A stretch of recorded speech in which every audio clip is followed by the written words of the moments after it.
Divorcee মেয়ে part 2। আমার আত্মচিৎকারে ছুটে আসতো সবাই। একটা সময় পর আমার শত্রুরা দুঃখ প্রকাশ করতে লাগলো। আমি চিৎকার করে কাঁদতাম, নিজের চুল নিজেই ছিঁড়ে ফেলতাম। কোনো মহিলা আমায় দেখতে এলে তার গলা ধরে আকুল কলরবে কান্না শুরু করতাম। আমার ভেঙে যাওয়াটা ছিল দুঃস্বপ্নের মতন। আমি দুর্বল মনের দুর্বল মানুষ, উঠে দাঁড়াতে পারিনি।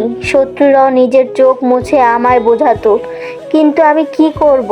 আমার অস্তিত্ব জুড়ে থাকা তার স্মৃতিগুলো কিভাবে মুছবো?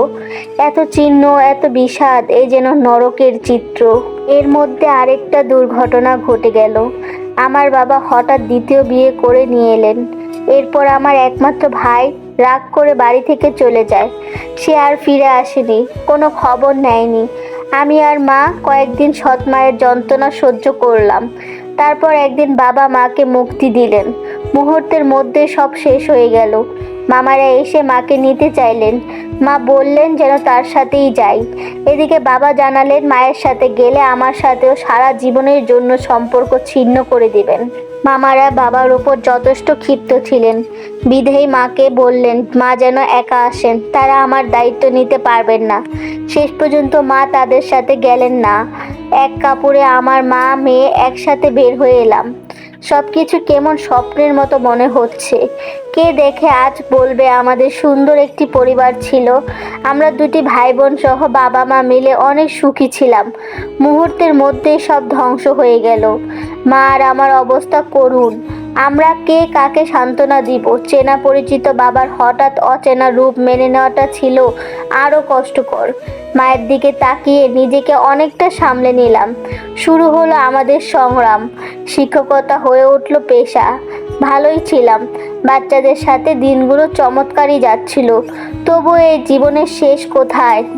বিয়ের প্রস্তাব এসেছিল অনেক, এমন মানুষ যাদের স্ত্রী হয়তো মারা গেছে কিংবা ডিভোর্স হয়েছে এবং তারা নতুন কোনো সন্তান চায় না। আমি রাজি ছিলাম, কিন্তু বিয়ের পর্যন্ত কথা গিয়ে আবার ভেঙে গেছে। কারণ আমি এখনো দারিদ্র। লড়াইটা কেবল আমার এবং মায়ের। আমাদের কেউ নেই, কিচ্ছুই নেই। প্রথমবারের মতো বুঝলাম মেয়েদের সৌন্দর্য থাকলেই শুধু সব হয় না, আর গরিবের সৌন্দর্য যেন আরও ধ্বংসের প্রতীক।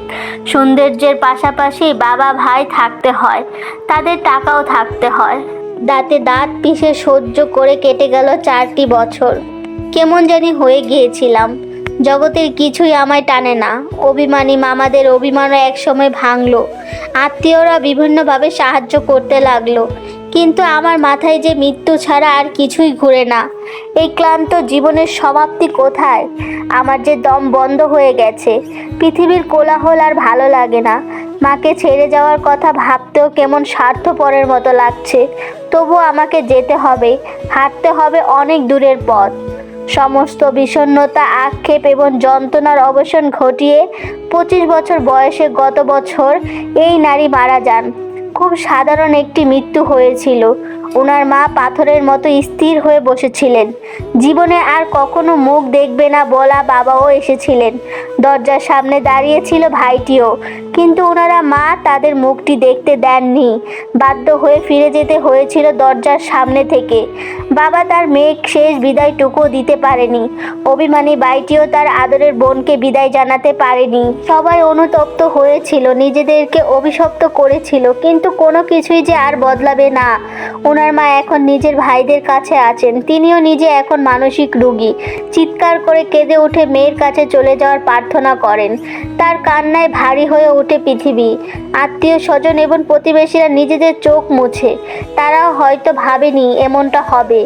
যে মেয়ে দেখতে ছিল পরীর মতো সুন্দর, আচরণ ব্যবহার নৈতিকতা ধরে রেখেছিল আস্তে পিষ্টে, তার জীবনে এমন হবে কে জানতো? কেই বা বুঝেছিল এত সৌন্দর্যের অধিকারী নারী হয়েও চলে যেতে হবে এভাবে চির দুঃখী হয়ে।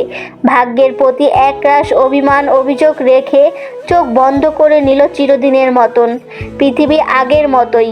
এই পৃথিবী কারোর জন্য আটকায় না, আটকে থাকে কেবল প্রতারিত হওয়া মানুষদের জীবন। না পায় বেঁচে থাকার আশ্বাস, আর না আসে তাদের সুন্দর একটি মৃত্যু। যে মৃত্যু মুক্তি দিবে তাদেরকে সমস্ত যন্ত্রণা থেকে অবসান ঘটাবে, জগতের সমস্ত বিষণ্ণতা।